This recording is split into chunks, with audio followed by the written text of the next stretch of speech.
नमस्कार, मैं संदीप तिवारी। एक वादा मैंने आपसे किया है आरपीएफ कांस्टेबल 2025 के एग्जाम की कंप्लीट प्रिपरेशन की। वह प्रिपरेशन 3 से 4 मॉडल पर बेस्ड होगी, पीवाईक्यू पर बेस्ड होगी, टॉपिक पर बेस्ड होगी, मिसलेनियस प्रैक्टिस और टेस्ट पर बेस्ड होगी। मैंने इसकी पूरी योजना आप सबके सामने स्पष्ट किया था। आपका एग्रेशन, आपकी डिमांड और आपका होप मैंने देखा। मैं आपको एक वादा करता हूं कि यह पूरी तैयारी 35 से 35 सभी प्रश्नों की मैं आपके लिए प्लान कर लिया हूं। मैं आपकी इस तैयारी को आज से ही प्रारंभ करने चल रहा हूं।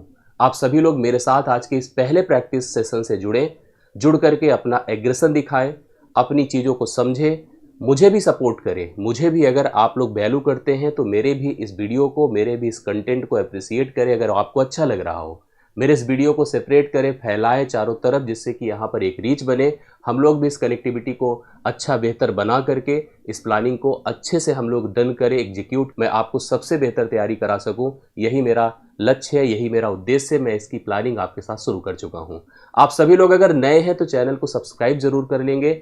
डिस्क्रिप्शन में आपको एक टेलीग्राम लिंक दिखेगा, उसको ज्वाइन जरूर कर लेंगे, जिससे कि हमारी आगे की कनेक्टिविटी आपसे आपकी बनी रह सके। और आज से 4 तारीख तक डेली की डेली कनेक्टेड क्लासेस मैं आपके लिए प्रोवाइड करना शुरू कर रहा हूं।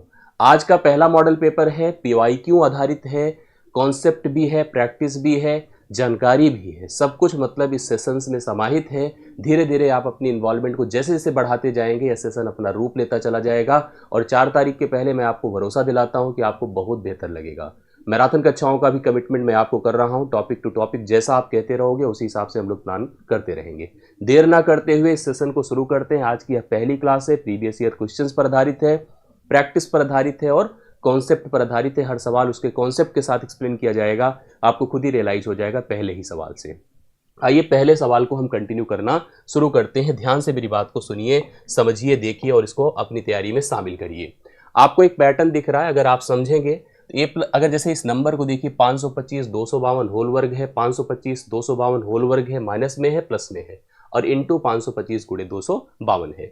एक पैटर्न तैयार कर ले। सबसे पहले आप लोग a प्लस बी का होल स्क्वायर प्लस, यहाँ पर पहले माइनस लिखा है लेकिन मैं लिख रहा हूँ सबसे पहले प्लस, a प्लस बी का whole square plus a minus B का होल स्क्वायर।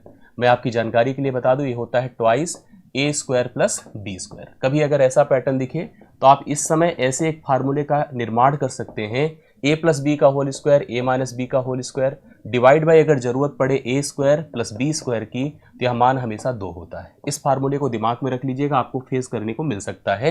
हालांकि इस सवाल का यह फार्मूला नहीं है, फिर भी यह जरूरत थी, मैंने इसको आपको समझा दिया। दूसरा एक फार्मूला जो इस सवाल का है, इसी से रिलेट करता है, उसको भी आप लोग देखिएगा।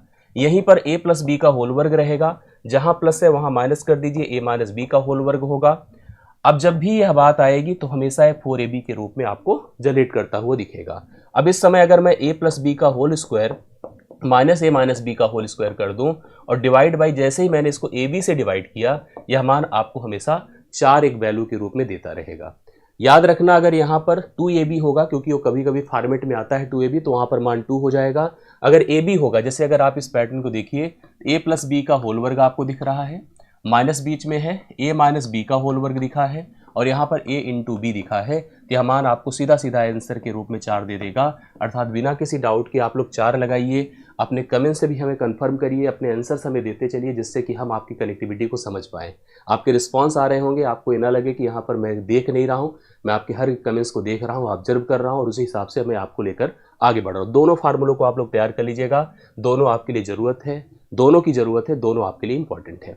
सवाल नंबर 2 पर चलता हूँ, ध्यान से देखिएगा। वह सबसे छोटी संख्या, सवाल को देखिए और पढ़िए, वह सबसे छोटी संख्या ज्ञात करें जिसे 20,000 है ना में जोड़ने पर उनका जो योग होगा 12, 15 और 25 से विभाज्य हो जाए।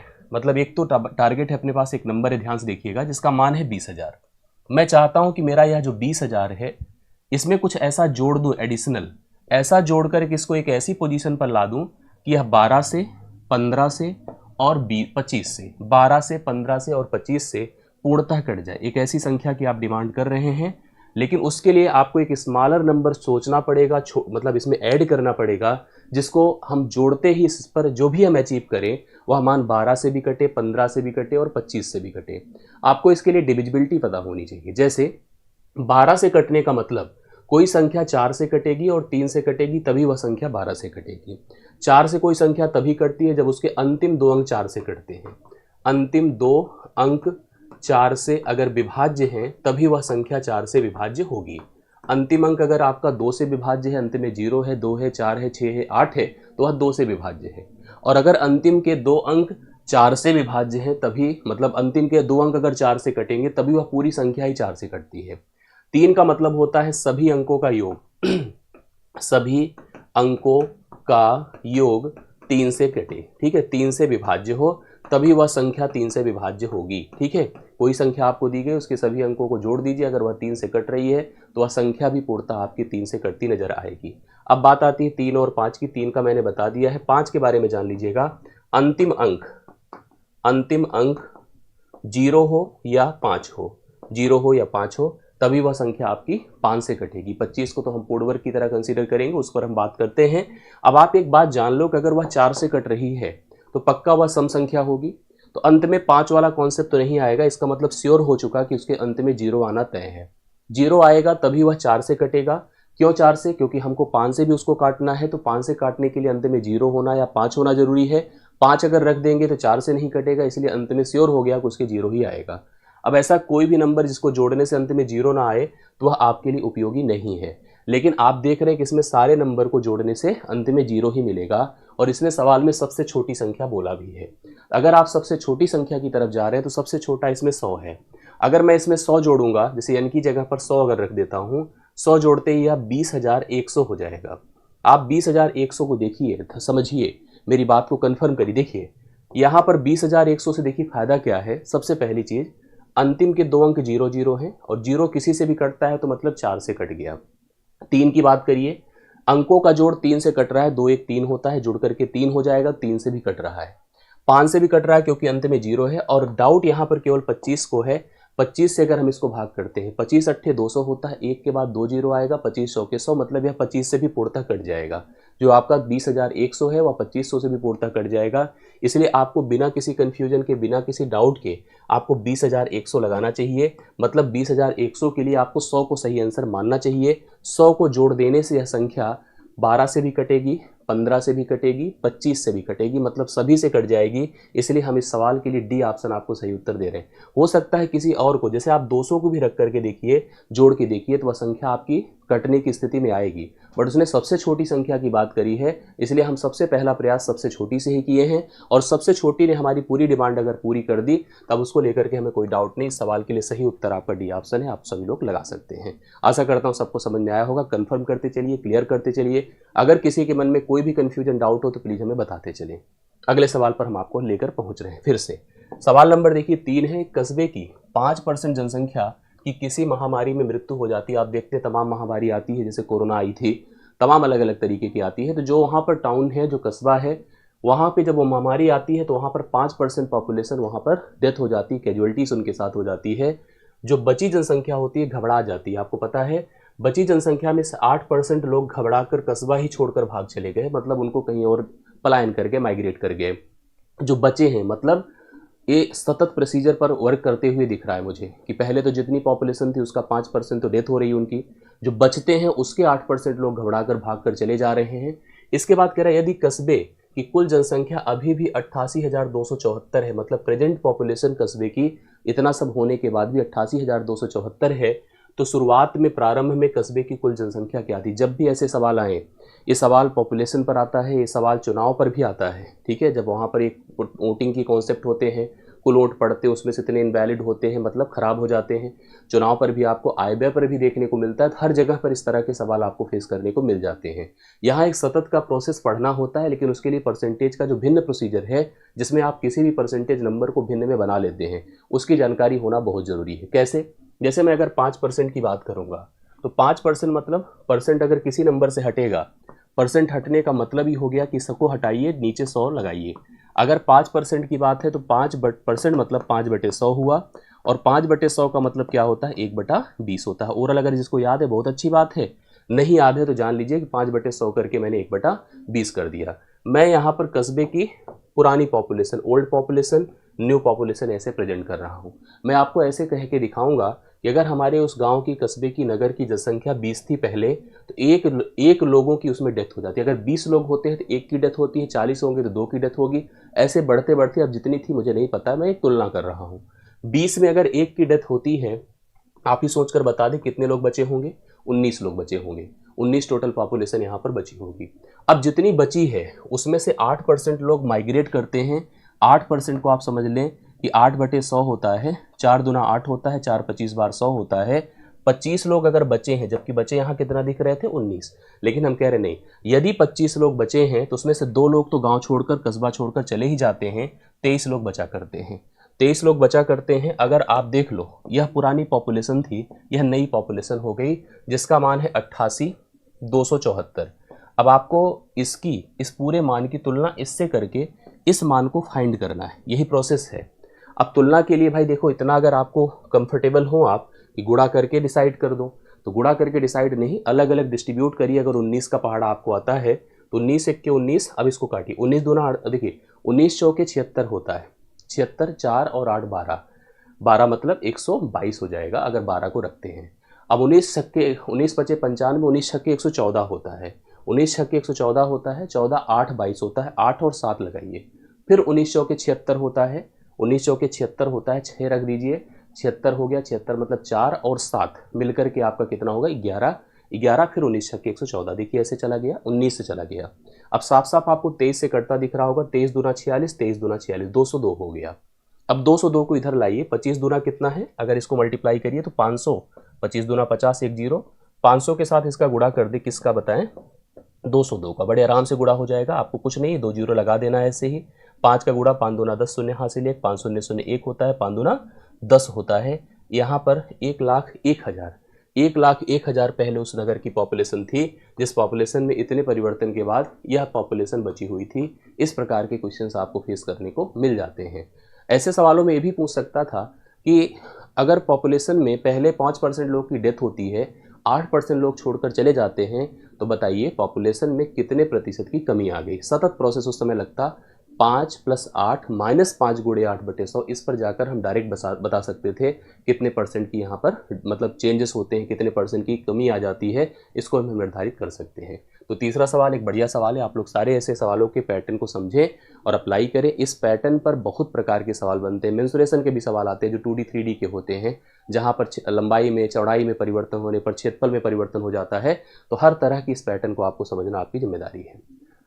अगला सवाल देखिए, ये भी शानदार सा सवाल, चौथा नंबर है आपके सामने बोर्ड पर है। क्या क्वेश्चन दिया देखिए, a + 1/a बराबर -30 दिया है, -30 से लिखा -30 आप देख सकते हैं। अब हमसे पूछा है a³ + 1/a³। मैं चाहूँगा कि इसका एक फॉर्मेट ही आप तैयार कर लो हमेशा के लिए, क्योंकि इस पर कई प्रकार के फॉर्मेट बनते हैं। स्क्वायरिंग का भी बनता है, स्क्वायर देखकर नॉर्मल नंबर पूछ लेता है, जिसका एक प्रॉपर सेशन अलजेब्रिक लेकर के समझाऊँ तो ज़्यादा बेहतर आप समझ पाएंगे। लेकिन अभी की स्थिति में आप cubic on both side apply करिए। क्यूबिक ऑन बोथ साइड मतलब दोनों पक्षों का घन करिए। देखिए इसका भी घन करता हूँ और इसका भी घन करता हूँ, ध्यान रखिएगा। a + b का होल क्यूब मतलब a³ + 1/a³, ठीक है, a³ + 1/a³ plus thrice ab, दोनों का प्रोडक्ट करिए, केवल 3 बचेगा। a + 1/a का मान -30 है, -30 पुट कर दीजिए। देखिए हमने ये पैटर्न लगाया, अगर हम इसको पूरा फॉर्मेट देना तो इस पर चलता है। अगर a + b का होल क्यूब आपने पढ़ा होगा तो क्या होता है बताइए, a³ + b³ plus thrice ab और अगले ब्रैकेट में a + b। अब सुनिए मेरी बात को, a³ लिखा मैंने, b³ मतलब 1/a³, 1 का क्यूब करने से कोई फायदा तो चेंज तो होगा नहीं। थ्राइस ab, a × 1/a का प्रोडक्ट करेंगे तो एक ही आएगा। a + b मतलब इन दोनों का जोड़, इन दोनों का जोड़ करेंगे तो मान 30 है तो 30 रख दिया हमने। 30 का जो घन होता है वो 27 होता है, 27 के बाद 3 जीरो कर दीजिए, 27,000 हो जाएगा। अगर 30 का आप घन करते हैं तो 3 का घन 27, 0 0 0 3 बार। अगर एक बात और समझिएगा, अगर किसी की मतलब कोई अगर बेस, आपको याद रखना कभी कोई बेस अगर नेगेटिव है, पावर अगर एक नंबर n लिखा है तो मान इसका 2 आता है, या तो a³ पॉजिटिव में आएगा या तो -a³ आएगा नेगेटिव में। नेगेटिव में तब आता है जब n का मान क्या होता है पता है, ऑड होता है, विषम, और अगर इवन होता है तब यह मान हमेशा क्या रहता है, पॉजिटिव रहता है। अब जैसे क्योंकि पावर 3 है तो मान नेगेटिव है तो मान यहाँ पर माइनस में हो जाएगा। याद रखना इस मान को हम क्या लिखेंगे, माइनस में लिखेंगे। इस बात को एकदम क्लियरली समझिएगा। अब बचा आपके पास a³ + 1/a³, ठीक है, और यहाँ पर ये -90 होगा, -90 है बराबर -27,000 है, -27,000 ही जाएगा तो +90 होगा, +90 होगा भले, लेकिन देखिए कैसे होगा, -27,000 प्लस 90, मान तो नेगेटिव में आएगा। और अगर हम इसमें से 90 घटा दें, पहले तो आप ये समझो कि अगर 100 घटा देते तो 26,000, मतलब सिंपली जैसे आप 27,000 में से अगर 100 घटा देते तो 26,900 हो जाता। लेकिन अब आप 90 घटा रहे हैं, तो ऐसे डायरेक्ट भी घटाइए, 0 हो गया, 10 से 9 1 होता है, और ये आपका 9 होता है, ये 6 होता है, 26,910। 26,910 होगा, लेकिन नेगेटिव में होगा। हो सकता है देखिए पॉजिटिव में भी दिया है, बट ये गलत हो जाएगा अगर इसको टिक कर दिया। 26,910 लगाइएगा, सी ऑप्शन लगाइएगा इस सवाल के लिए राइट सोल्यूशन। आशा करता हूँ समझ में आया होगा। एक बार ध्यान से देख लीजिएगा और कमेंट प्लीज जरूर कर दीजिएगा। क्लियर हो रहा है, कोई सवाल की डाउट में आ रहा है, जो भी हो रहा है वो आपको स्पष्ट करना होगा, जिससे कि हम उसी हिसाब से अपना माइंड मेकअप कर सके और आपकी प्लानिंग, आपकी प्रिपरेशन को प्लान कर सके। अगले सवाल पर आ जाइए। लिखा है यदि, ध्यान से देखिएगा, यदि 12 है, x है और 48 है, एक क्रमागत अनुपात में है, सतत अनुपात को कहते हैं, ठीक है। तो x का मान, मैं आपको कुछ बातें बता दूं क्रमागत अनुपात का सिस्टम। अगर मैंने कहा a है, b है और c है, अगर एक कंटिन्यूड रेशियो में है, इसी को कहते हैं क्रमागत। जो अभी पीछे हम लोगों ने जो पॉपुलेशन वाला प्रश्न पूछा था, वो भी क्रमागत का ही सिस्टम था। अगर एक क्रमागत रेशियो में है इसका सिस्टम होता है A/B प्रपोर्शन B/C। इसका मतलब ये चारों जो हैं, तीनों जो पद हैं समानुपाती हैं। लिखा कैसे जाता है इसको, A/B बराबर B/C। इसको और कैसे प्रेजेंट करेंगे, इसको ऐसे प्रेजेंट करेंगे, इसको प्रेजेंट करेंगे B² बराबर AC। मतलब जब भी कभी तीन पद आपके क्रमागत रेशियो में होते हैं, तो जो बीच का पद होता है, दोनों पदों के बीच के पद का जो स्क्वायर होता है, वो दोनों पदों के प्रोडक्ट के बराबर होता है। B² बराबर क्या हो जाएगा, सिंपली जहाँ पे रहता है उसी के मतलब जहाँ पे वो रहता है, बाहरी दोनों पदों के प्रोडक्ट का मान जो होगा बीच के पद के स्क्वायर के इक्वल होगा। इसका मतलब x का जो मान होगा, अब देखिए x का मान निकालने के लिए हम क्या करेंगे, x² बराबर इन दोनों का प्रोडक्ट करिए। इन दोनों का प्रोडक्ट मतलब 12 गुणे कितना लिखना पड़ेगा, 48। अब आपको गुणा नहीं करने की जरूरत है, क्योंकि आप निकालना चाहेंगे वर्गमूल, भाई x का मान निकालना है तो आपको लिखना पड़ेगा ना 12 गुणे 48, ऐसे लिखना पड़ेगा। अब पूरा करके करेंगे तो फंस जाएंगे, आपको पूर्ण वर्ग तलाशना होगा। जैसे 4 गुणे 3, क्योंकि 4 पूर्ण वर्ग होता है, 16 गुणे 3, 16 भी पूर्ण वर्ग होता है ना। 4 का वर्गमूल 2 होगा, 16 का 4 होगा, और 3 गुणे 3 का मतलब 3 होगा। 2 चौके 8 तिरिक कितना हो जाएगा, 24। 24 यहाँ पर इसका मान होगा, पहला ऑप्शन है, राइट सोल्यूशन आप लोग नोट कर सकते हैं 24। ये x का मान 24 होगा। पांचवें सवाल का सही उत्तर आप लोग नोट कर लें। कोई कंफ्यूजन हो, किसी के मन में डाउट हो तो प्लीज़ ज़रूर बता दें। ऐसे सवालों पर भी, क्योंकि रेशियो का ये पार्ट थोड़ा सा स्टैंडर्ड बढ़ाएगा। हालांकि मैंने ऐसे बहुत बार जो पुलिस का एग्जाम था उसकी प्रिपरेशन में मैंने पढ़ाया, लेकिन फिर भी आपको यहाँ पर पढ़ने के लिए आपको इस तरह की कनेक्टिविटी को समझना जरूरी होगा, सवाल के नेचर को समझना होगा, उसकी ट्रेंड को क्लियर करते हुए आगे बढ़ना होगा। सभी लोग आई होप कन्फर्म हो चुके होंगे, समझ में भी आया होगा। सवाल नंबर हम 6 पर आते हैं, आपको लेकर यहाँ पर इस सवाल की कनेक्टिविटी को समझिए, देखिए और प्लान करिए। ए और बी हैं, दो पर्सन है जिनका नाम ए और बी है, किसी काम को एक साथ 10 दिन में कर लेते हैं। मतलब ए और बी अगर काम करते हैं साथ साथ मिल करके, तो काम कितने दिन में पूर्ण होता है, 10 दिनों में। जबकि बी और सी है वही काम साथ साथ करते हैं तो 12 ही दिन में पूर्ण कर लेते हैं। जबकि सी तथा ए उसी काम को 15 दिनों में पूर्ण करने का कमिटमेंट करते हैं और बिल्कुल कर भी लेते हैं।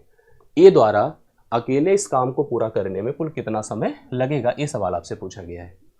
हमेशा हम अपने काम को या किसी काम को हम अपनी क्षमता से डन करते हैं। अगर हमारी क्षमता ज़्यादा है तो हम जल्दी किसी काम को पूर्ण करते हैं, अगर हमारी क्षमता कम है तो हम उस काम को करने में ज़्यादा समय लगाते हैं। यहाँ पर पेयर में वर्किंग नेचर को दिया गया है, उनके समयों को बताया गया है, बट सिंगल किसी का समय नहीं बताया है। पेयर के साथ, जैसे ए का बी के साथ, बी का सी के साथ, सी का ए के साथ, जब ए बी के साथ मिलकर किसी काम को करता है तो वह 10 दिन में ही पूर्ण करता है। वही काम को अगर बी और सी मिलकर करेंगे तो 15 दिनों में पूर्ण करेंगे, 12 दिनों में पूर्ण करेंगे। जबकि सी और ए उसी काम को करते हैं तो 15 दिनों में काम को पूर्ण करते हैं। अब यह हो गया भाई टाइम, टाइम मतलब समय। अब यहाँ से हम निकालेंगे टोटल वर्क। टोटल वर्क क्यों निकालेंगे, दरअसल हम यहाँ पर इनकी वर्क एफिशिएंसी, कार्य करने की क्षमता निर्धारित करते हैं। अब आप कहोगे सर समय तो दिया, ये तो क्षमता बता रहे, नहीं भाई, क्षमता समय उल्टे होते हैं, रेसिप्रोकल होते हैं। अगर हम किसी काम को कुछ दिन में करते हैं वो एक अलग इन्फॉर्मेशन है। हम एक दिन में कितना काम करते हैं, हम यूनिट समय में कितना काम करते हैं, वही मेरी कार्य करने की क्षमता है। यही आपको समझना है। अगर ए और बी मिलकर 10 दिन में करते हैं, बी और सी मिलकर 12 दिन में करते हैं, सी और ए मिलकर 15 दिन में करते हैं, टोटल काम एक ऐसी संख्या होगी जो 10, 12 और 15 दोनों से, तीनों से पूर्णतः कटेगी। वह संख्या क्या होगी बताएं, वह संख्या हो गई 60। 60 यहाँ पर टोटल वर्क है। अब क्षमताओं की तरफ चलते हैं, एफिशिएंसी जनरेट करते हैं। ए और बी पूरे काम को 10 दिन में करते हैं और काम कितना है 60। अब जब कंडीशंस देखो क्या बनी, ए और बी 60 काम को 10 दिनों में पूर्ण करते हैं। इसका मतलब बताइए प्रतिदिन कितने काम करते हैं, 6। कौन कौन बोलिए, ए और बी। ए और बी एक दिन में 6 काम पूर्ण करते हैं, इस बात को दिमाग में रखिएगा, तभी तो जाकर के वो 60 काम को 10 दिन में कर पाएंगे। 10 गुणे 6 करिए, 60 आता है कि नहीं, यस।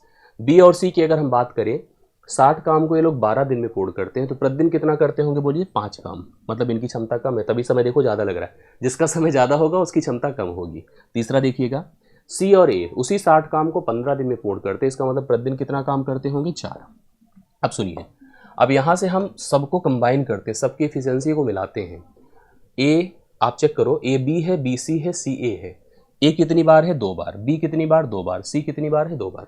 मतलब जैसे हम काम कम करते हैं, लेकिन हमें डबल डबल बताया जाएगा, क्योंकि हम देखिए डबल डबल अपनी इफिशियंसीज को ऐड कर रहे हैं।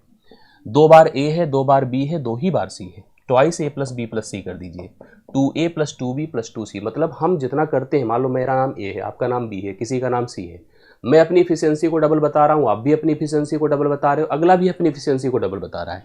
करते हो 4 काम, बता रहे हो 8 काम, ठीक है कितना, 6 5 11, 11 4 15। ये देखिए इन लोग की इफिशियंसी मिल करके डबल डबल कितनी होगी, 15। अर्थात अगर ए अपनी क्षमताएं डबल डबल बता रहे हैं तो प्रतिदिन कितना काम करते हैं, 15। तो नेचुरल एफिशिएंसी इनकी क्या है, नेचुरल एफिशिएंसी इनकी है, ये देखिए 2 से हमने इसको काट दिया, 7.5। दरअसल ये करते 7.5 ही काम है, बता रहे थे 15। तो हमने कहा तुम जो सही हो वही लिखो अपने आप को। मैं समझ गया कि ए बी और सी तीनों मिलकर के एक दिन में 7.5 काम करते हैं। काम आपको करवाना किससे, मुझे बताओ, ए से। देखिए लिखा होगा ए से करवाना है। अगर ए से करवाना है, बी और सी की क्षमता हमें पता चल जाए तो हम तुरंत बता देंगे। आप खुद सोचो कि क्षमता देखिए कैसे लिखा है, ए बी सी एक दिन में कितना काम, 7.5। मुझे आप बता दो यहीं से देख करके, बी और सी एक दिन में कितना काम करते हैं। देखिए ये लिखा है 5। बी और सी एक दिन में 5 काम करते हैं, 5 काम का योगदान देते हैं। मतलब इस 7.5 में 5 काम तो बी और सी ने किया था, तो ए का योगदान आप खुद ही समझ जाइए 2.5 होगा। बोलिए होगा कि नहीं, यस। ए का योगदान 2.5 काम, 2.5 और 5 मिलकर के तो 7.5 होता है। इसका मतलब ए जो है प्रतिदिन 2.5 काम करता है। कितना काम करता है, 2.5 काम।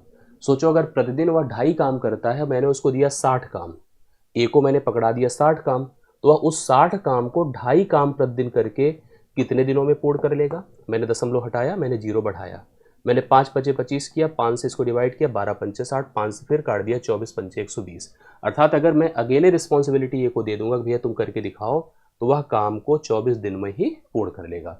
यहाँ पर सवाल पूछा जाता है कि तीनों मिलकर कार्य को कितने दिनों में कर पाएंगे। अगर तीनों मिलकर होते तो क्षमता 7.5 थी, 7.5 से डिवाइड कर देते तो पता चल जाता। आई होप आप सबको समझ में आया होगा। यह सवाल नंबर 6 था और मुझे पूरा भरोसा है कि आप लोग इसको सीरियसली देखे होंगे, समझे होंगे और कर पाए होंगे। एकदम सीरियस कन्फर्म मुझे बताते चलिएगा, जिससे कि हम लोग इसको फील कर सके, समझ पाए। आई होप कन्फर्म है ना। चलो अगला क्वेश्चन देखिएगा, 7वां नंबर। मिस्टर अर्थी हैं, मर्थी हमें अर्थी दिमाग, अर्थी नहीं भाई, मर्थी है। एक योजना में 16,000 निवेश करते हैं। कितना करते हैं, एक योजना है, कोई भी ऐसा प्लान था जिसमें 16,000 का इन्वेस्टमेंट उन्होंने किया। वह वयस्क होने पर, जब वो वयस्क होते हैं, एडल्ट होते हैं, कितना धन प्राप्त करेंगे यदि वह इसे 9 महीने के लिए प्रतिवर्ष 20% चक्रवृद्धि ब्याज की दर से निवेश करते हैं। तो उनके द्वारा, जो मिस्टर मर्थी हैं, उनके द्वारा जो निवेश किया गया धन क्या है, 16,000। कितने समय तक के लिए निवेश किया बोलिए, 9 माह तक, 9 महीने तक किया है।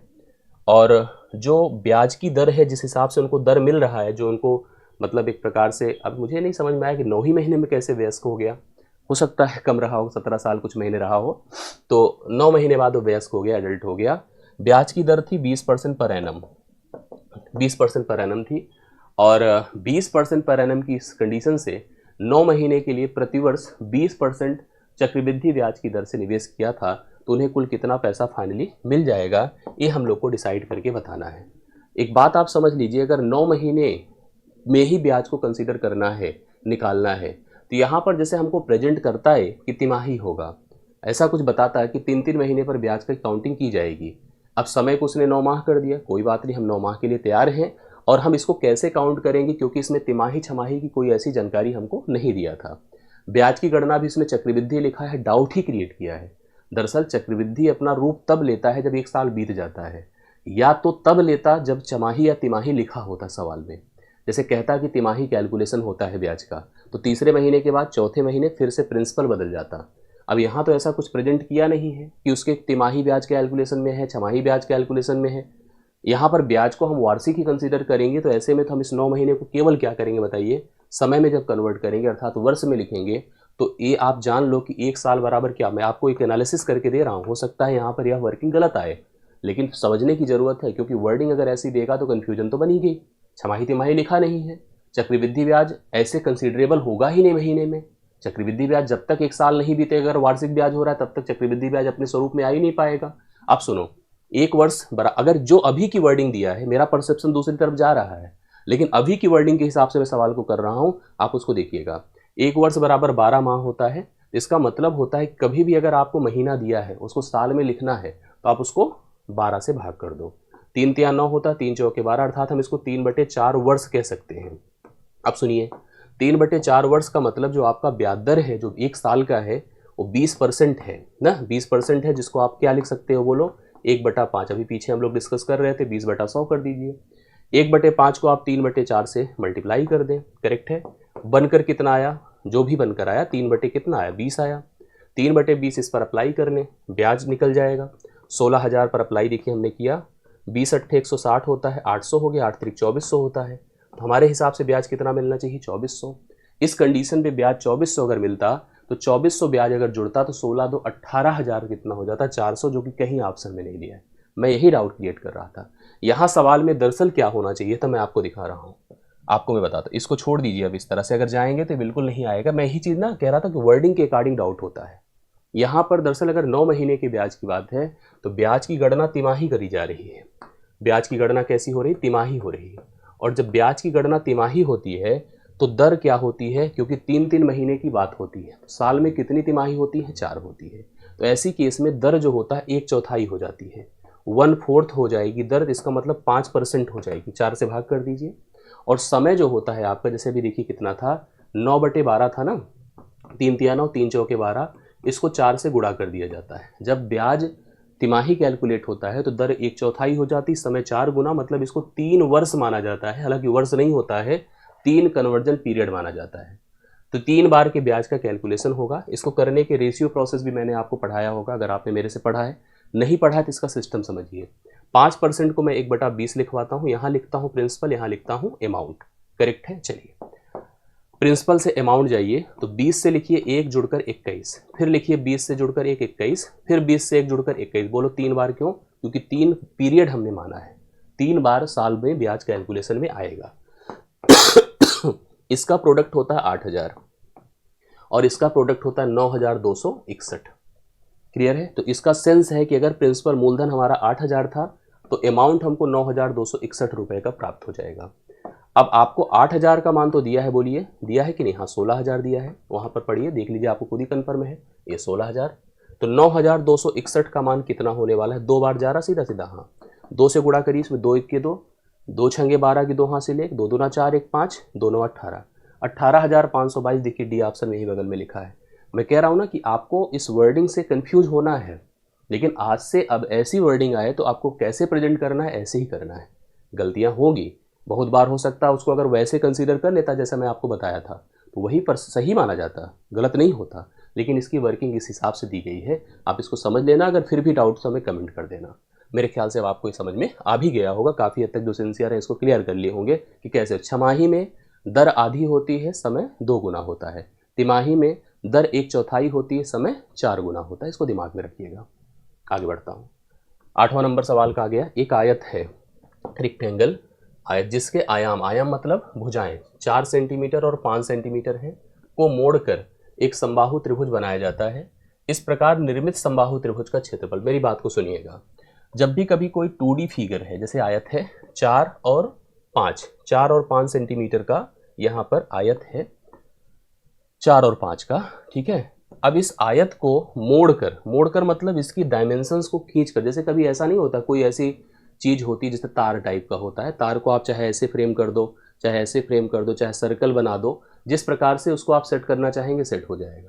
अगर इसको मोड़ करके हम एक समबाहु त्रिभुज बना रहे हैं तो याद रखिएगा दोनों का पेरीमीटर सेम होगा। जब भी कभी किसी 2 डायमेंशनल सरफेस या ऑब्जेक्ट को जो कि फ्लेक्सिबल है मूवमेंट में, अगर आप उसको मोड़कर जोड़कर फिर से एक नया शेप दे रहे हैं, नई आकृति बना रहे हैं, तो दोनों के पेरीमीटर्स इक्वल होते हैं। अब ऐसी केस में अगर समबाहु त्रिभुज है तो उसकी सभी भुजाएं हम ए मान ले रहे हैं, और इसका परिमाप होता है ट्वाइस एल प्लस बी होता है, समझ रहे हैं, ट्वाइस एल प्लस बी होता है, और इसका जो पेरीमीटर होता है वो 3a होता है। ठीक, तो ट्वाइस एल प्लस बी, 5 + 4 कर दीजिए, ये आपके सामने है, बराबर 3 × a, भुजा निकालेंगे तभी तो क्षेत्रफल आएगा। अब सुनिए, 2 5 4 9 दूना कितना हुआ 18, बराबर 3a कर दीजिए, 3 से डिवाइड करिए, a का मान कितना आया 6, a का मान 6 आया। अब एरिया इसका कितना होगा √3/4 a वर्ग, √3/4 a वर्ग, मतलब √3/4 कर दीजिए, a का मतलब 6 है तो 6 का वर्ग कर दीजिए, 36 हो जाएगा। 4 से इसको डिवाइड कर दे, 9 आएगा, 36 था ना, ये ध्यान रखना 6 का वर्ग था, 9√3 हो गया, 9√3 सेंटीमीटर स्क्वायर। कभी कभी याद रखना √3 का मान आपको दे देता है 1.732, और उसको रख करके भी आंसर निकालने पर डिपेंडेंट सवाल आता है। तो फिलहाल अभी इसमें ज़रूरत तो नहीं थी, लेकिन आपको ऐसे समझना पड़ेगा, इस सारी बातों को क्लियर करते हुए आगे बढ़ना होगा। होप सो ये भी समझ में आपको अच्छे से आ गया होगा। कोई डाउट हो तो फिर कंफर्म कर दीजिए, मैं बार बार हर सवाल पर आपको ज़रूर कहते जा रहा हूँ, आपके मन में जो भी बातें हो ज़रूर अपने कमेंट्स में रखा करें, जिससे कि हम उसी हिसाब से प्लान कर सकें। ये बहुत इंपॉर्टेंट होता है कनेक्टिविटी के लिए, एक दूसरे के साथ कोऑर्डिनेशंस के लिए। और अच्छा लगे तो वीडियो को लाइक और शेयर भी करना, इतना ही मैं डिमांड करता हूँ और कुछ नहीं कहता हूँ। अगर चैनल पे नए हैं तो सब्सक्राइब करते रहना, औरों तक शेयर करते रहना, एक अच्छा फीडबैक देते रहना, ये आपकी जिम्मेदारी। अगर नहीं होता है, वो भी मन में नहीं आता तो मत करिए, कोई ऐसी बात नहीं है, लेकिन अगर आए तो ज़रूर कर दीजिए। एक सम्मान भी होता है, एक एग्रेशन भी होता है, मतलब चीज़ें समझ में आती हैं। चलिए, एक जुड़ाव लगता है एक दूसरे के साथ जो कि ट्रेन कॉन्सेप्ट से है। ट्रेन कॉन्सेप्ट इंपॉर्टेंट पार्ट है, क्योंकि हर अरबी का एग्जाम है तो ट्रेन कॉन्सेप्ट से एक सवाल तो आना तय है। रेलगाड़ी के सभी थॉट्स को आपको पढ़ना है कि रेलगाड़ी कब किसी पेड़ को सुरंग, पेड़ को, व्यक्ति को, खंबे को पार करती है, पुल को, सुरंग को, प्लेटफार्म को, खड़ी रेलगाड़ी को पार करती है, चलती हुई रेलगाड़ी को पार करती है, चलते हुए व्यक्ति को पार करती है। इन सारे कॉन्सेप्ट्स को आप समझने की आपको ज़रूरत है। इन सब को समझने के साथ साथ आपको ये भी जानना जरूरी कि एक रेलगाड़ी है, रेलगाड़ी की अपनी एक लंबाई है, और उस लंबाई में दो चीज़ें यहाँ पर मुख्य होती हैं, एक तो ड्राइवर और दूसरा उसका गार्ड। उसकी अपनी एक लेंथ है, लेंथ हमको मान लो जानकारी नहीं सवाल में, अगर हमने पूरा पढ़ा कि 78 किलोमीटर प्रति घंटे की गति से चल रही रेलगाड़ी 455 मीटर लंबे प्लेटफार्म को 30 सेकंड में पार कर लेती है। रेलगाड़ी की लंबाई हमको बतानी है, कैसे होगा समझिएगा। ये उसकी स्पीड है 78 किलोमीटर प्रति घंटा, और यहाँ पर बीच में एक प्लेटफार्म पड़ा, आप ध्यान से देखिएगा, ये प्लेटफार्म है। अब इस प्लेटफार्म को रेलगाड़ी पार करने जा रही है। हाँ, प्लेटफार्म की अपनी एक सर्टेन लंबाई है, ड्राइवर घुसा, पार अभी नहीं किया, करेगा करेगा करेगा, कब करेगा, निकल गया, नहीं किया, करा तब देखो जब ए स्थिति आ गई कि ड्राइवर यहाँ पहुँच गया, गार्ड यहाँ रह गया, तो रेलगाड़ी ने प्लेटफार्म को पार किया। जब भी कोई चलकर रेलगाड़ी किसी प्लेटफार्म को पार करती है तो पार करने में लगा समय दोनों की लंबाइयों का जोड़ बटा रेलगाड़ी की चाल, क्योंकि प्लेटफार्म तो चलेगा नहीं, रेलगाड़ी ही चलकर पार करेगी, अपनी ही लंबाई और प्लेटफार्म की लंबाई दोनों को मिलकर पार करेगी। यहाँ पर आप समझ जाइए, दोनों रेलगाड़ियों की लंबाइयों का जो जोड़ होगा L1 + L2, वो उनके द्वारा एक दूसरे को, मतलब प्लेटफार्म को पार करने में लगे समय गुणे रेलगाड़ी की स्पीड के प्रोडक्ट के बराबर होगा। इसको आप दिमाग में रख लीजिएगा। अब यहाँ पर जिस रेलगाड़ी से आप पार कर रहे हो उस प्लेटफार्म को, उसकी स्पीड है 78 किलोमीटर प्रति घंटे। बाकी चीज़ें आप देख रहे हैं, जैसे प्लेटफार्म है 455 मीटर, जो आपने जिस समय में पार किया है वो टाइम आपको दे रखा है 30 सेकेंड। अगर ऐसी स्थिति है तो आपको इस चाल को भी कन्वर्ट करना होगा, किसमें, मीटर पर सेकेंड में। एक बात याद रखिएगा, अगर कभी भी कोई चाल किलोमीटर प्रति घंटे में है, उसको आप मीटर पर सेकेंड में लिखने जा रहे हैं, तो किलोमीटर को मीटर में लिखेंगे तो 1000 से मल्टीप्लाई, और अगर घंटे को सेकेंड में कन्वर्ट करेंगे 3600 से मल्टीप्लाई, काटेंगे तो 5/18 से आपको गुणा करना होगा। जो मान यहाँ पर किलोमीटर प्रति घंटे में था, अगर उसको मीटर पर सेकेंड में लाना है तो 5/18 से आप गुणा करके लाइए तो ऑटोमेटिकली बन जाएगा। 78 × 5/18 कर दीजिए, कुछ मत करिए, अभी ऐसे रहने दीजिए, बस इसको लिखिए कि मीटर पर सेकेंड है। ठीक है, मैंने क्या लिखा, L1 मतलब रेलगाड़ी की लंबाई, प्लेटफार्म की लंबाई 455 है, बराबर रेलगाड़ी की स्पीड कितनी है 78 × 5/18 करिए, मैंने इसको किलोमीटर प्रति घंटे से मीटर पर सेकेंड में लिख दिया। कितने समय में पार किया है, 30 सेकेंड में। अब इसको प्रॉपर हल कर डालिए, आंसर अपने आप आपका देखिए सेट हो जाएगा। 6 × 18 होता है, 6 13 बार 78 होता है, 3 धाम में 30 होता है, 10 × 50 × 13 कर दे, 650 हो जाएगा। 650 है, और यहाँ पर L1 + 455 है 455 जाके घटेगा तो अगली रेलगाड़ी की लंबाई हमको पता चल जाएगी। 10 से 5 5 होता है, 14 से 5 9 होता है, 5 से 4 निकलेगा तो 1 होता है। 195 मीटर उस रेलगाड़ी की लंबाई थी जो ऑप्शन नंबर बी में आपको दिया है। आसान सवाल है, बहुत टफ नहीं है। अब इस पर सवाल अच्छे भी बनते हैं, स्टैंडर्ड भी बनते हैं, लेकिन इतनी बेसिक इन्फॉर्मेशन आपको रेलगाड़ी को लेकर के जरूर होनी चाहिए, जिससे कि हम हमेशा कनेक्ट कर सकें, हमेशा अपने सवालों को फेस कर सकें। और होप सो ये सवाल आपको समझ में आ गया होगा। अब आप लोग अगला जो सवाल देख रहे हैं वह कोऑर्डिनेट ज्योमेट्री का सवाल है। अब ये कोऑर्डिनेट ज्योमेट्री जब आप देखते हैं तो आपको लगता है कि नॉर्मल कोऑर्डिनेट ज्योमेट्री होनी चाहिए, टफ होनी चाहिए, और हम दे रहे हैं कांस्टेबल का पेपर।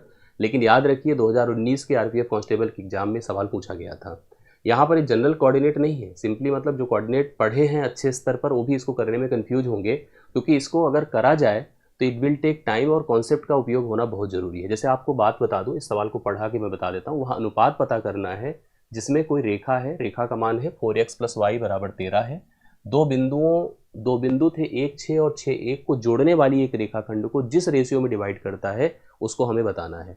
मतलब अगर एक लाइन थी आपकी, देखिए ऐसे, उस लाइन का कोऑर्डिनेट है 1,6 और दूसरे का है 6,1, मतलब जो जोड़ने वाली हमारे पास यहाँ पर उस रेखा को बनाने वाले जो कोऑर्डिनेट्स थे। एक ऐसे लाइन गई, इस लाइन का जो इक्वेशन है वो 4x + y = 13 है। इसने कहीं जाकर के यहाँ इंटरसेक्ट किया होगा। हमसे सवाल पूछा गया जब यह इंटरसेक्ट किया तो ए जो रेखाखंड था इसका यह हिस्सा कितना है और यह हिस्सा कितना है, इन्हीं का हमको रेशियो बताना है। समझ गए होंगे सवाल आप। अब इतना आसान तो है नहीं, अगर हम इसको समझना चाहें तो कुछ पहले इस कॉन्सेप्ट को समझें कि अगर हमारे पास दो बिंदु हैं, एक का कोऑर्डिनेट है x1 y1, एक का कोऑर्डिनेट है x1 y1, दूसरे का कोऑर्डिनेट है x2 और y2। अगर एक पॉइंट है जो कि इनके कहीं बीच में यहाँ पर पड़ गया, मिड पॉइंट नहीं है, कहीं पड़ गया, तो इसका कोऑर्डिनेट अगर मान लीजिए xy है और जहाँ पड़ा है इसको अगर m/n के रेशियो में हम डिवाइड कर रहे हैं, इस कोऑर्डिनेट के x और y का मान निकलता कैसे है। इसको x का मान निकालने के लिए भाई अंतः विभाजन का रूल होता है, एक बाह्य विभाजन का रूल होता है, एक मिड पॉइंट का रूल होता है। अंतः विभाजन होता है m(x2), हम x का मान निकाल रहे हैं इसका, plus n(x1), m(x2) plus n(x1) divide by m plus n। दूसरी तरफ अगर y का मान निकालेंगे m(y2) प्लस n(y1), मतलब आप समझो m(x2) plus n(x1) divide by m plus n। इसके लिए m(y2) n(y1) divide by m plus n। इससे हम लोग x और y का मान निकालते हैं। कभी नॉर्मल सिचुएशन होती है जहाँ पर x y के मान पता है, उसको करना बहुत आसान होता है, बट इस सवाल की बात करो यहाँ कुछ नहीं पता है। हाँ, एक चीज़ इसमें हम कर सकते थे, हम कोऑर्डिनेट बता सकते हैं, लेकिन उसके लिए भी समय लगेगा, ऐसे आसान नहीं है। दरअसल ये रेखा और इस रेखा का एक कॉमन विभाजन है। अगर हम इसको इक्वेशन बना लें, इसको भी एक इक्वेशन तो दिया ही है, दोनों को साइमल्टेनियसली हल कर दे तो एक्स वाई की वह पोजीशन हमको पता चल जाएगी, वह पॉइंट कोऑर्डिनेट पता चल जाएगा जहाँ पर विभाजित हो रहा है। हम लोग ऐसे सवालों को करते कैसे, इसको सुनिए सिस्टम क्या है। मैंने माना कि k/1, जनरली हम लोग ऐसे k/1 मान लेते हैं। k:1 के रेशियो में ये जो पॉइंट है इस रेखाखंड को इस लाइन पर विभाजित कर रहा है। इसको मानिए m और इसको मानिए कितना n। अब उस हिसाब से अगर हम लोग यहाँ के कोऑर्डिनेट का x सोचें तो x हो जाएगा m की जगह पर लिखिए k, x2 कितना है आप देख पा रहे हैं 6, प्लस n मतलब 1, x1 कितना है 1 है, डिवाइड बाई आप लिख दो k+1। ये किसका मान हो गया, x का मान हो गया, 6k+1 डिवाइड बाई k+1। इसको आप ऐसे रख दीजिए। दूसरी तरफ चलिए हम लिखें y, m की जगह पे लिखो k, y2 मतलब कितना है 1, n मतलब 1, y1 मतलब कितना है 6 डिवाइड बाई k+1। तो आप इसको क्या रख सकते हैं, k+6 डिवाइड बाई k+1। इन्हीं दोनों को उठाकर इसी स्टेटमेंट में इस इक्वेशन पर लाके सेटिस्फाई कर दीजिए, पुट कर दीजिए, जहाँ पर x है और जहाँ पर y है। तो लिखिए 4, x की जगह पर रख दीजिए, ये देखो ऊपर लिखा है 6k+1 डिवाइड बाई k+1। इधर चले आइए, प्लस y की जगह पे लिखिए k+6 डिवाइड बाई k+1 बराबर 13 कर दीजिए। और अच्छी बात है कि दोनों का डिनोमिनेटर सेम है। यहाँ पर एक काम कर लीजिए, 6 चौके 24, k+4 करेक्ट है, 4 से गुणा होगा, k+1 अब उधर सीधा ले चलते हैं। क्या मतलब इधर रखने का, यहाँ लिखो k+6 बराबर 13 गुणे k+1, ऐसे रख देते हैं। अब यहाँ से k का मान आएगा तो रेशियो अपने आप डेवलप हो जाएगा। अब इसको लिखिए, यहाँ पर 1 k है तो ये 24 1 25 k हो जाएगा, और 6 4 कितना हो जाएगा 10 बराबर 13 k होगा, 13 k होगा। देखिए आप एकदम प्रॉपर नॉर्मल हल करिए, कोई ऐसे घबराने की बात नहीं है। और ये 13 हो गई, इसको इधर कर दे तो 12 k हो जाएगा, उसको उधर कर दे तो कितना हो जाएगा 3 हो जाएगा।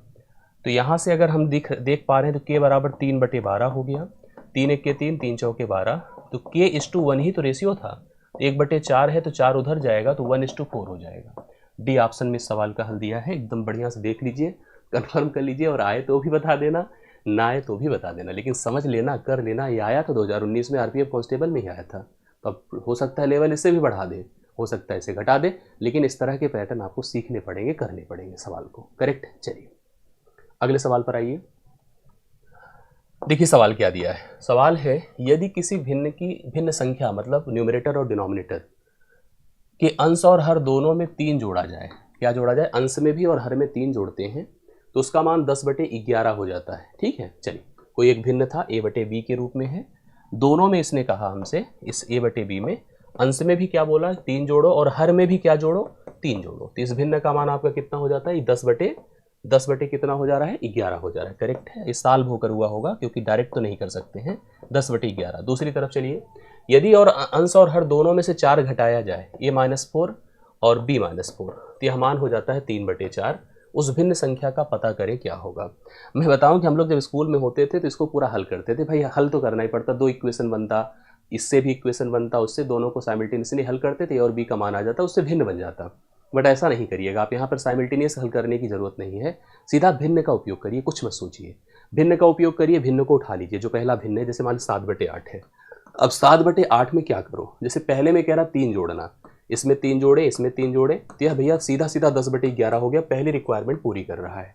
और यही 7/8 में पहले अगर हम 4 घटा दें, इसमें भी 4 घटा दें तो 3/4 हो जाए। एकदम फुलफिल कर दिया, कोई ज़रूरत ही नहीं इधर उधर जाने की। आप भिन्न लेकर जस्टिफाई करिए, इसमें कोई करने की जरूरत नहीं। बाकी इसको हल करिए तो ए और बी के फॉर्म में एक इक्वेशन बना, यहाँ से बना, दोनों को साइमल्टेनियसली हल करेंगे तब जाकर के उत्तर आएगा।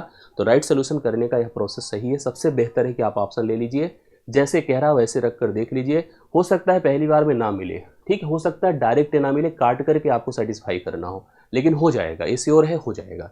आप इसको ध्यान देना तो बिल्कुल यह सवाल आपका इजीली हल हो जाएगा। 11वां आपका टर्न होता है। बहुत ध्यान से मन लगाकर ऐसे सवाल को आप करिए, मेरे ख्याल से आपको समझ में आया होगा। अगले सवाल पर चलता हूं। सवाल नंबर 12 है आज के सेट का। 1755 में किताबों का एक सेट बेचकर एक विक्रेता को 22% की हानि होती है। 1755 में बेचता है तो उसे 22% की हानि होती है। 6% का लाभ अर्जित करने के लिए उसका विक्रय मूल्य क्या होना चाहिए? लागत है, क्रय मूल्य 100% है। दुकानदार ने 22% की हानि सफ़र किया और इसको बेचा कितने में पता है? अगर हम 22% की हानि की बात करें तो 22% का मतलब होता है 78%। मतलब 100% में 100 में से 22 घटा दें तो उसने 78% में बेचा है। कितने में बेचा है? 1755 में। अब उसकी इच्छा और उम्मीद है क्या?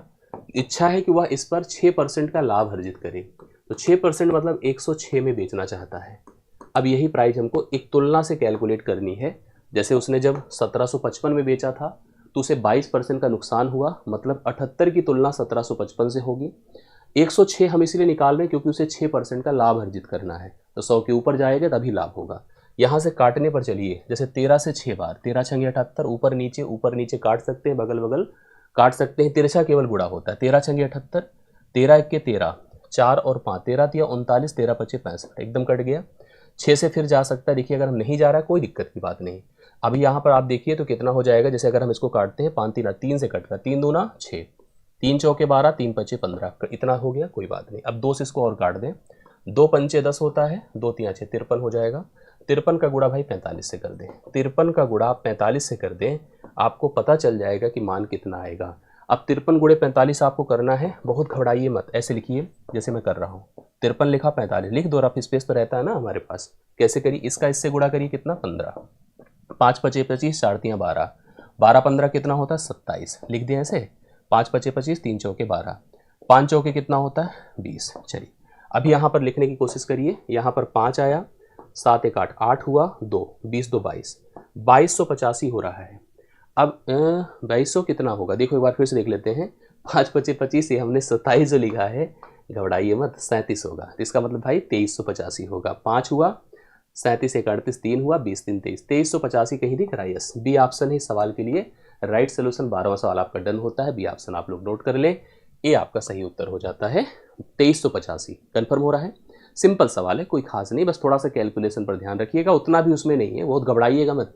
कभी कभी हम लोग उंगलियों पे करने लगते हैं, देखते हैं अगला कैसे कर रहा है, हमको एकदम सिंपल करना है, कोई बहुत घबराने की जरूरत नहीं, आराम से हम आंसर कर सकेंगे। अगला सवाल देखिएगा, एक्स और वाई की वर्तमान आयु का अनुपात 3:4 है, करेक्ट है। 5 साल पहले इनकी आयु का अनुपात 5:7 था। वाई की वर्तमान उम्र बतानी। देखिए ये सवाल बहुत ही कॉमन है और बहुत ही ट्रेंडिंग है। यह सवाल केवल एज पर नहीं होता, ये आय व्यय पर होता है, मिश्रण पर होता है, कई जगहों पर होता है जहां पर दो पदार्थों का दो मानों का करंट रेशियो होता है। कुछ परिवर्तन करने पर, परिवर्तन मतलब जोड़ने पर या घटाने पर उनका रेशियो फिर बदलता है। उसी पर बेस्ड हमको सवाल अलग अलग जगहों पर अलग अलग डिमांड पे अलग अलग वर्डिंग पर पूछा जाता है, बट अप्रोच एक जैसा होता है। अगर एक सेट कर लिया माइंड तो कभी कंफ्यूज। जैसे आयु संबंध के जो सवाल होते हैं 3 कंडीशन पर होते हैं, present, past and future. Present में हमें रेशियो दिया है, आयु का मान दिया है, तुरंत वैल्यू निकाल लेंगे, कोई भी जरूरत आप करो हम पूरी कर देंगे। प्रेजेंट में रेशियो दिया हो, मान हमें 2 साल 3 साल 5 साल पहले या बाद में दिया हो, थोड़ी सी डाउट होती है। बट एक सिचुएशन ए है जिसमें हमें कभी आज का रेशियो दिया है और कुछ साल पहले या कुछ साल बाद का रेशियो दिया है। ऐसे में हमसे कुछ भी मान, किसी की उम्र पहले की, बाद की, कभी की भी पूछा जा सकता है।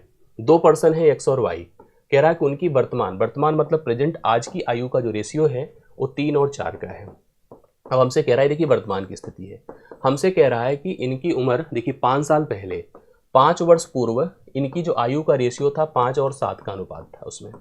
अब प्रॉब्लम यह है कि हम दोनों जगहों पर रेशियो देख रहे हैं।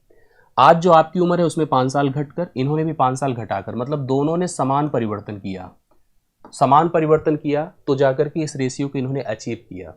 अगर इन्होंने सेम घटाया, कभी कभी ऐसा होता था कि यह 5 साल पहले या 3 साल पहले, तो कम मतलब ज़्यादा, मतलब दोनों का जो अंतर हो रहा है, जो परिवर्तन हो रहा है वो दूसरा मतलब कम ज़्यादा हो रहा है, एक जैसा नहीं हो रहा है। अब ऐसी स्थिति में हम यही चेक करते हैं, क्या एज में तो चलो सेम डिफरेंस हो रहा है, क्या रेशियो में भी सेम डिफरेंस हो रहा है? नहीं, 3 से 5 हो रहा है, 4 से 7 हो रहा है। तो हमें यहाँ पर रेशियो के डिफरेंस को सेम करना पड़ेगा। कैसे, सुनिएगा। इसका डिफरेंस करिए 1 होता है, इसका डिफरेंस करिए 2 होता है, इसमें करो 2 से गुणा और इसमें करो 1 से गुणा। 1 से गुणा करने पर कोई प्रभाव तो पड़ता नहीं है। आप इसको जब 2 से गुणा करेंगे, 3 दूना 6 होगा, 2 चौके 8 होगा। 5 से 6 हो रहा, 1 बढ़ा, ठीक है। 7 से 8 हो रहा, 1 बढ़ा।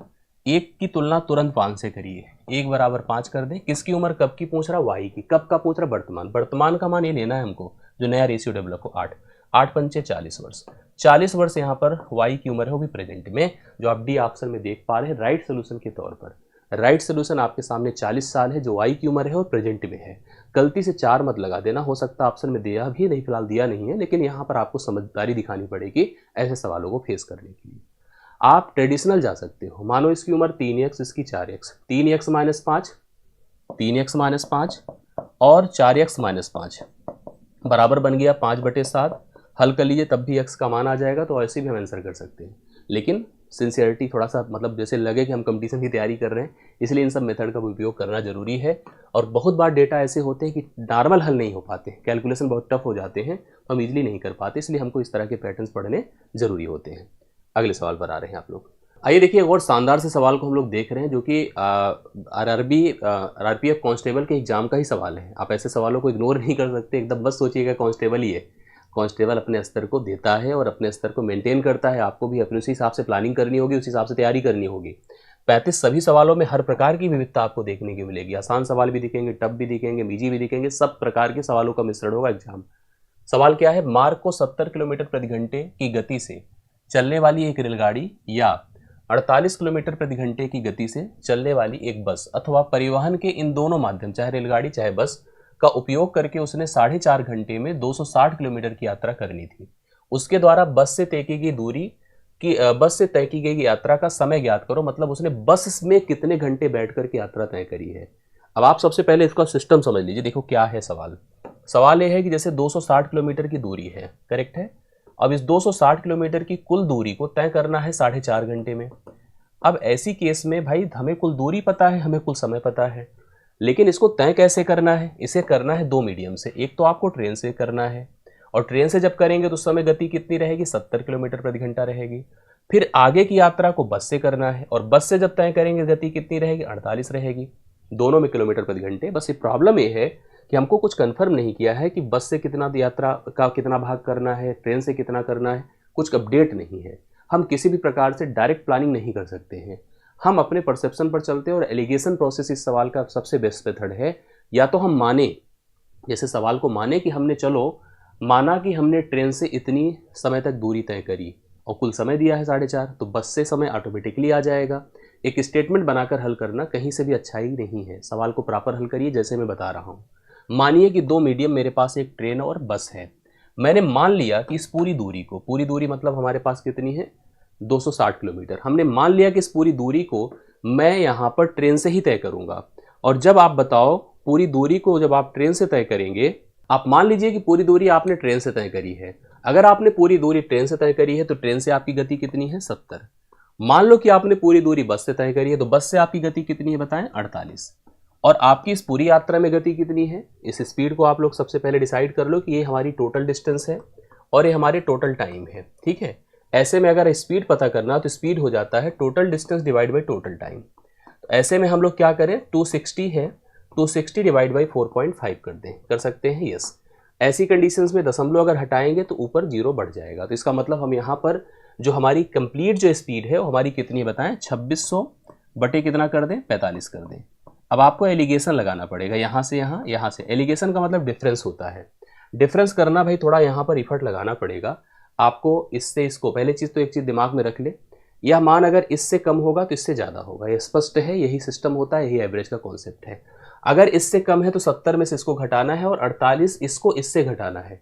इस प्रोसेस को आपको फॉलो करना है, मतलब करना पड़ेगा। जैसे इसमें क्या करना, अगर हम घटाएंगे या डिफरेंस करेंगे तो 70 से गुणा करके देखिए 45 का तो कितना हो जाएगा, शून्य बढ़ा, 7 पचे 35 होता है, 7 चौके 28, 28 3 31, तो 50 हो गया। करके देखिए 2600 अगर इसमें से हम घटा देते हैं, 2600 जब घटाएंगे तो यहाँ पर 26 5 550 हो जाएगा, यह 550 हो जाएगा। नीचे लिखने की जरूरत नहीं, 45 इसमें भी आएगा उसमें भी आएगा। इसी प्रकार से आपको 48 से जब आप इसको गुणा करोगे तो आपको यह 440 प्राप्त होगा। अब इसका जो प्रॉपर हम कैंसिल कर दें तो देखिए आपके पास कितना हो जाएगा, 11 पचे 55 होता है, 11 चौके 44 होगा। 5:4 का अनुपात रहेगा। अब 5 और 4 का मतलब टोटल समय है। टोटल समय देखिए कितना है 9 है। 9 की तुलना कंप्लीट 4.5 से कर दीजिए। ठीक है, 1 का मान हो जाएगा 0.5, क्योंकि आप जब डिवाइड करेंगे तो आपका सीधा सीधा 0.5 आएगा। और 4 का मान बताएं कितना हो जाएगा, 4 का मतलब अगर इससे गुणा करेंगे 2 घंटे का सीधा समय आएगा। तो 2 घंटे उसने क्या किया था, बस द्वारा यात्रा तय किया था। यह एलिगेशन प्रोसेस है, इसके लिए आपको पेन कॉपी अच्छे से यूज करना पड़ेगा और सही से करना होगा, तब जाकर के आप इस सवाल का उत्तर कर पाएंगे। आशा करता हूँ समझ में आया होगा। एक बार ध्यान दे दीजिए, समझिए सीरियसली, तभी जाकर के कन पर थोड़ा सा कैलकुलेशन आपको टफ पड़ेगा, लेकिन रफ का उपयोग प्रॉपर करेंगे तो सही हो जाए, कोई ऐसी बड़ी बात नहीं। और किसी मेथड से जाएंगे तो फंस जाएंगे इसमें। सवाल क्योंकि आपकी परीक्षा का है, इसलिए आपको इसको हल करना आपकी जिम्मेदारी है और सही से हल करिए, सही से तैयार करिए। अब आपको मैं बता दूं कि एक कंडीशन है आपके यहाँ डीआई का। डीआई पर हो सकता है आपको 2 से 3 सवाल देखने को मिले, मतलब 2 फिगर पर 2 सवाल, या जैसे 1 figure 1 question, 1 figure 1 question RPF का पैटर्न है। लेकिन ऐसा नहीं कि हमेशा ऐसे ही होगा। जैसे पुलिस एग्जाम में हुआ था, आपने देखा कि 1 फिगर 1 क्वेश्चन पहले एग्जाम में आया, बाद में 1 फिगर 5 क्वेश्चन दे दिया, तो ये कन्फ्यूजन है। तो डीआई का रोल जैसे पहले एग्जाम था 1 फिगर 1 5 क्वेश्चन, मतलब जो पेट का पैटर्न होता है उस तरह से भी दे सकता है। तो आपको इसको अच्छे से देखना पड़ेगा और जो हमारी डीआई का अप्रोच उसको ध्यान दीजिए, क्योंकि 2-3 सवाल अगर मिल गए एक फिगर पर तो बढ़िया आपको जो है अच्छे नंबर मिल सकते हैं। दिया गया पाई ग्राफ, पाई चार्ट 2017 में विभिन्न मोबाइल कंपनियों द्वारा की गई बिक्री को दर्शाता है। यदि 2017 में कुल बिक्री 5000 करोड़ थी तो वीवो कंपनी द्वारा की गई बिक्री कितने करोड़ की थी। अब देखिए 2017 का यह पूरा डेटा दिया है। अलग अलग कंपनियां वीवो है, ओप्पो है, हुआई है, एप्पल है, सैमसंग है और अदर है। सबके जो है पूरे बिक्री को उसमें डीआई में परसेंटेज के माध्यम से प्रेजेंट किया गया है। कभी कभी इसको डिग्री में भी दिया जाता है, जिसमें आपको 360 डिग्री का यूज करना होता है टोटल के लिए, जो अभी के लिए हम लोग 100% का उपयोग करके समझते हैं। या तो परसेंट में टोटल डिस्ट्रीब्यूशन दिया रहेगा या तो आपको डिग्री में टोटल डिस्ट्रीब्यूशन दिया रहेगा। अब हमसे सवाल पर कहा है, जैसे अगर टोटल मान लीजिए उसने कहा कि 5000 करोड़ की बिक्री थी टोटल, तो 5000 करोड़ की टोटल बिक्री थी, उसमें हमसे वीवो कंपनी की बिक्री का मान टोटल पूछा है कितने करोड़ की हुई है। वीवो का जो परसेंटेज है आप देख लीजिए यहाँ पर कितना है, 6% है। तो मैं कहूँगा क्या कि 100% अगर टोटल बिक्री है तो उसका मान 5000 करोड़ है, ठीक है। और यहाँ पर वीवो अपना कितना है, 6% है। तो 6% का मान क्या होगा, 2 जीरो ऐसे ही चले गए, इसका इससे गुणा करें, 5 छंगे 30, यहाँ पर 5 छंगे 30 हो जाएगा। हमारे पास यह मान टोटल 300 करोड़ हो जाएगा। मतलब टोटल 5000 में से 300 करोड़ की बिक्री कौन सी कंपनी करती है? वीवो कंपनी करती है। डिफरेंस पूछ सकता है कि एप्पल से कितना मतलब कम है, एप्पल और हुआई का टोटल कितना है। तो अलग अलग तरीके से सवाल आपको फेस करने को मिलता है, जो आपको ध्यान देना पड़ेगा। तो यह डीआई का एक सवाल था और सवाल आज के सेशन को यहीं से कोड करता है। और मुझे भरोसा है कि आपको यह पैटर्न या फिर मेथड और यह करने का तरीका समझ में आया होगा। हम लोग एक शुरुआत कर चुके हैं, हम लोग प्लान एक बना चुके हैं और उस प्लान का कमिटमेंट मैं आपको दे चुका हूं। अब इसकी रेगुलरिटी और इसकी रिस्पॉन्सिबिलिटी मेरी है। मैं आपको अंत तक इसकी पूरे प्रिपरेशन की कमिटमेंट दे रहा हूं। सब लोग मन लगाकर अब सेशन से जुड़े रहें। वीडियो अच्छा लगे तो इसे लाइक और शेयर भी करें और हमें अपने फीडबैक सुझाव जरूर दें। डिस्क्रिप्शन में टेलीग्राम ग्रुप है, उस पर ज्वाइन रहें। हमारे साथ कनेक्ट रहने के लिए चैनल को सब्सक्राइब किए रहें और किसी भी प्रकार के डाउट के लिए आप हमसे अपडेट करते रहें। बहुत बहुत धन्यवाद। Thank you so much. मिलता हूँ नेक्स्ट क्लास में। Thank you so much.